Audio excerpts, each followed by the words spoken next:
Happy New Year, everybody, and welcome to 2017. It's been a while since I've done one of these. Some spotty internet extended my usual holiday break by a week, but fortunately, there really hasn't been a whole lot going on. There are, however, a couple things from a couple weeks ago that are still worthy of note. Of course, first and foremost, this week we lost both Carrie Fisher and, almost immediately after, her mother, Debbie Reynolds. Fisher reportedly suffered a heart attack 2 days before Christmas and passed while still in intensive care 2 days after Christmas. Her mother suffered a fatal stroke the next day. Giving life to Princess Leia, the impact that Fisher had on the world of pop culture cannot be overstated.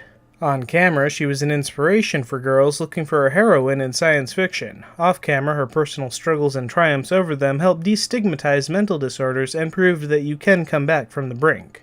Whether you mourn the princess, the person, or both, 2017 will be a poorer year without her.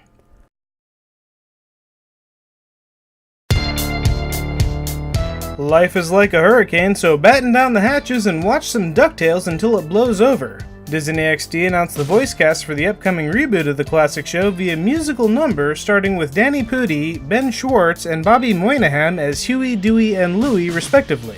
Also in the cast, Kate Micucci will voice Webby Duck, Tox Olgundoy will voice Mrs. Beakley, and Beck Bennett will voice Launchpad McQuack.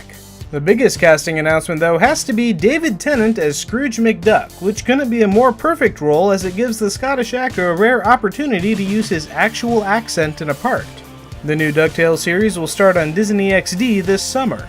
Also coming up this year, Cyborg 009's latest adaptation will be hitting Netflix. Cyborg 009 Call of Justice is a 3D animated series made up of 3 movies, each of which premiered in Japan over November and December. With their limited theatrical runs coming to a close, plans for online distribution have been announced. The movies will be split into 12 episodes, with Netflix streaming them worldwide this spring. And in gaming news, Galaxy Trail released the first look at gameplay for Freedom Planet 2. This time built on the Unity engine, Freedom Planet 2 continues the adventures of Lilac the Dragon Girl in a Sonic-esque sequel to the original game. Moving on to this week's releases, out in theaters this week we have Underworld Blood Wars.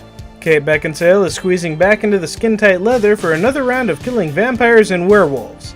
I imagine there'll be a big focus on blood and probably war. It really doesn't matter, these movies are just fun either way. And if that's not enough supernatural warfare for you, Shadowhunters didn't catch on in theaters, but it's still kicking around on Freeform. Going into its second season under new showrunners, it may be worth a look if you need a supernatural teen drama fix. Meanwhile, I feel bad for David Boreanaz. Even after 12 years on Bones, he still gets questions about Angel at conventions. With luck, and this being the final season of Bones, maybe he'll finally catch a break. Also premiering this week is the 6th season of Grimm, though I haven't been watching since they turned the red-headed love interest evil and killed her off. Also premiering this week is the 4th season of Sleepy Hollow, though I haven't been watching since they turned the red-headed love interest evil and killed her off. Over on NBC, Emerald City premieres this week, and I'm always up for a new take of The Wizard of Oz. This one looks pretty neat, with steampunk robots and magical creatures all over the place.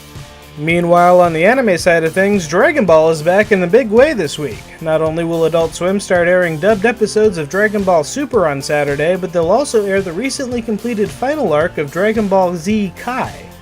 And finally, HBO is moving up the release of Bright Lights, a documentary about Carrie Fisher and Debbie Reynolds. It was originally scheduled to air later this year, but will instead air next Sunday. In video games, out this week on PC, we have Crimson Knights, a neat-looking multiplayer dungeon crawler with 4 different game modes to try out with friends. Our RPG Maker entry of the week is Hawks Tactical. It's not the prettiest game to ever come out of an indie dev, but it does feature tactics-based combat if that's up your alley.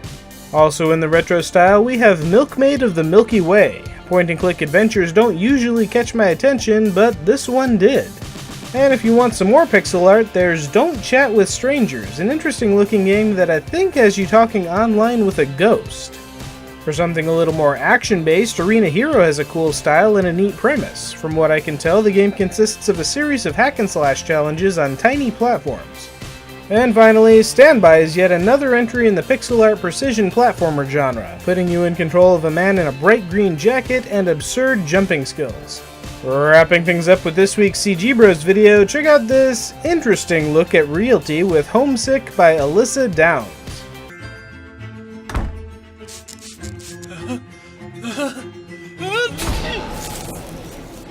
And before we head into the new year, let's take one last look at 2016 with this week's awesome video. Frienddog Studios summed up the year in the most fitting tribute imaginable, with a horror movie trailer. What happened? I tried to call for help and my phone exploded. What? My phone literally exploded in my hand. That's everything for this week, so what's your New Year's resolution for 2017? Let me know in the comments below. Mine is to get these videos into triple-digit views, so be sure to like this video, subscribe to my channel, pass it around to your friends, and have a great new year.